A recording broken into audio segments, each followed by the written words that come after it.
বিশ্বনবী সাহাবাদেরকে জান্নাতের পাগল বানিয়েছেন। বদরের ময়দানে এই পাশে কোরাইশ, এই পাশে মুসলমানেরা, বিশ্বনবী জ্বালাময়ী ভাষণ দিলেন, বললেন কুমু ইলা জান্নাতিন আরদুহাস সামাওয়াতি ওয়াল আরদ উইদ্দাত লিল মুত্তাকিন। ও আমার সাহাবারা, ওই জান্নাতের দিকে ছোট, যে জান্নাত আকাশ জমিন বিস্তৃত। তোমরা দেখতে পাচ্ছ এটা বদরের ময়দান না, এটা আল্লাহর জান্নাত। আওয়াজ করে পড়েন আল্লাহু আকবার। বিশ্বনবী বললেন ছোট ওই জান্নাতের দিকে, যে জান্নাতের বিস্তৃতি আকাশ জমিন বিস্তৃত। বিশ্বনবীর এই কথা শোনার পরে এক আনসারী সাহাবী সাইয়েদনা উমাইর ইবনুল হুমাম রাদিয়াল্লাহু তাআলা আনহু খেজুর খাচ্ছিলেন।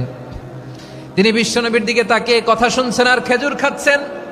যখন বিশ্বনবী বললেন জান্নাতের দিকে ছোট, যে জান্নাত আকাশ জমিন বিস্তৃত, বিশ্বনবীর কথা শোনা মাত্র সাইয়েদনা উমাইর ইবনুল হুমাম বললেন বাহ বাহ।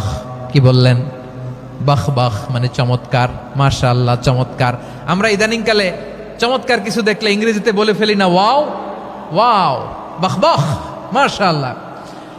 বিশ্বনবী বললেন মা ইয়াহমিলুকা আলা কওলিকা বাহ বাহ ইয়া উমাইর।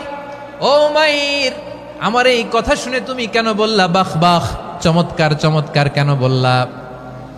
সাইয়েদনা উমাইর ইবনে হুমাম রাদিয়াল্লাহু তাআলা আনহু বললেন ইয়া রাসূলুল্লাহ, আপনার এই কথা শুনে আমি বড্ড খুশি হয়েছি, আর আমি প্রত্যাশা করছি আমি যদি ওই জান্নাতের মালিক হতে পারি তাহলে কতই না ভালো হতো। সুবহানাল্লাহ বলেন। বিশ্বনবী বললেন ছোট এই জান্নাতের দিকে, যে জান্নাত আকাশ জমিন বিস্তৃত। আপনার এই চমৎকার মুখনিসৃত কথা শুনে আমার হৃদয়ের মধ্যে জান্নাতি হওয়ার বাসনা জেগে উঠলো, এজন্য বলেছি বাহ বাহ, আমি যদি ওই জান্নাতে যেতে পারতাম কতই না ভালো হতো। উমাইরের কথা শুনে বিশ্বনবী বললেন ঠিক আছে উমাইর, জান্নাতে ঢোকার জন্য, এই জান্নাতের অধিবাসী হওয়ার জন্য যেহেতু তোমার এত আকাঙ্ক্ষা, আমি বলে দিলাম আনতা মিন আহলিহা, তুমি আল্লাহর ওই জান্নাতের অধিবাসী হবা। যাও উমাইর, তুমি ওই জান্নাতের অধিবাসী, ওই জান্নাতে তুমি ঢুকবা, তুমি জান্নাতি। তার মানে সহজ কথায় তুমি জান্নাতি। সুবহানাল্লাহ বলেন। যখনই বিশ্বনবী বললেন জান্নাতি, সাইয়েদনা উমাইর রাদিয়াল্লাহু তাআলা আনহু খেজুর খাচ্ছিলেন আর মনে মনে ভাবে বিশ্বনবী যখন ওয়ারেন্টি দিয়েছে, বিশ্বনবী যখন গ্যারান্টি দিয়েছে আমি জান্নাতে যাব, তাহলে হাতে তো এখনো 3টা খেজুর বাকি। এই 3টা খেজুর যদি খাই তাহলে জান্নাতে ঢুকতে দেরি হয়ে যাবে। সুবহানাল্লাহ পড়েন। হাতে কয়টা খেজুর? 3টা খেজুর। বিশ্বনবী বললেন উমাইর আনতা মিন আহলিহা, তুমি ওই জান্নাতের অধিবাসী, তুমি জান্নাতি। উমাইর চিন্তা করলেন আমি জান্নাতি, নবীর মুখ দিয়ে যখন বেরোইছে ওই জান্নাতে তো আমার ঢুকতেই হবে, কিন্তু হাতে 3টা খেজুর খেয়ে যদি জেহাদের ময়দানে যায় তাহলে জান্নাতে যেতে তো দেরি হয়ে যাবে। এই চিন্তা আসা মাত্রই খেজুর 3টাকে তিনি ছুঁড়ে মারলেন, তলোয়ার বের করে আল্লাহু আকবার বলে বদরের ময়দানে ঝাঁপিয়ে পড়লেন। আল্লাহর শত্রুদেরকে কচুকাটা করে এক পর্যায়ে শাহাদাতের সুধা পেয়ে নিজেও জান্নাতি হয়ে গেলেন। পড়েন সুবহানাল্লাহ। আমরা দুনিয়ার বুকে আমরা হয়েছি দুনিয়ার পাগল, ক্ষমতার পাগল, সম্পদের পাগল, খ্যাতির পাগল। বিশ্বনবী তার সাহাবাদেরকে বানিয়েছিলেন জান্নাতের পাগল। পড়েন সুবহানাল্লাহ। ওই জান্নাতে আমরা যেতে চাই কি চাই না? একা না সবাই মিলে? একা না সবাই?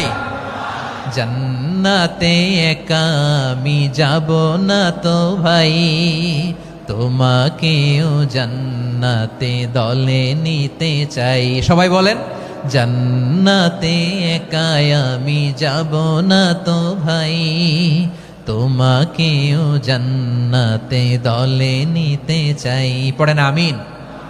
সিলেটের এই ঐতিহাসিক এমসি কলেজ ময়দানে আজ রাতে এই চমৎকার রজনীতে আমরা যেমনি একত্রিত হলাম, আল্লাহর জান্নাতুল ফেরদাউসের জন্য আমরা একত্রিত হতে পারি। আল্লাহ তুমি কবুল করো। সবাই আওয়াজ করে পড়েন আমিন। তাহলে চিন্তা করেন কিভাবে বিশ্বনবী জান্নাতকে চিত্রায়িত করেছেন সাহাবাদের সামনে, কিভাবে চিত্রায়িত করেছিলেন তিনি, যে কারণে সাহাবারা জান্নাতের পাগল হয়ে গিয়েছেন। আমরা যদি দেখি the way the prophet Muhammad portrait জান্নাত, কিভাবে তিনি পোর্ট্রে করেছেন জান্নাতের যে সৌন্দর্য, কিভাবে তিনি সাহাবাদের সামনে তুলে ধরেছেন। বিশ্বনবী আল্লাহর কোরআন থেকে আমাদেরকে জানান আল্লাহর জান্নাতের সুসংবাদ দানকারী করে যে আল্লাহ আমাকে পাঠালেন। তোমরা কি জানো আল্লাহর জান্নাত কত সুন্দর?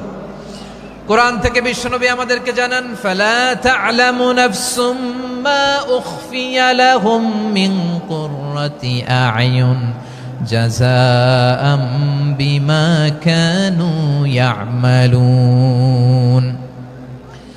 মানুষের কর্মের প্রতিফল হিসেবে কত চমৎকার জান্নাত রব্বুল আলামিন নাজ নেয়ামত দিয়ে পরিপূর্ণ করে আমাদের জন্য প্রস্তুত করে রেখেছেন। পৃথিবীর কোনো মানুষ সেটা জানে না। পড়েন সুবহানাল্লাহ। এটা যে কত সুন্দর, আমাদের আমলের প্রতিদান হিসেবে কত চমৎকার, fantastic, eye catching, fabulous paradise তিনি আমাদের জন্য রেডি করে রেখেছেন। এটা কেউ জানেই না, কল্পনাতেও আনতে পারে না। সুবহানাল্লাহ পড়েন। আবার হাদিসে কুদসিতে বিশ্বনবী ফরমান, রব্বুল আলামিন বলেন, আ'দাদতু লিইবাদিয়াস সালিহিন মা লা আইনুন রাআত ওয়ালা উযুনুন সামিআত ওয়ালা খাতারা আলা কলবি বাশার। আল্লাহ বলেন, আমার নেককার বান্দাদের জন্য এমন চমৎকার জান্নাত আমি রেডি করে রেখেছি, মা লা আইনুন রাআত, কোন চোখ সে জান্নাতকে দেখে নাই, ওয়ালা উযুনুন সামিআত, কোন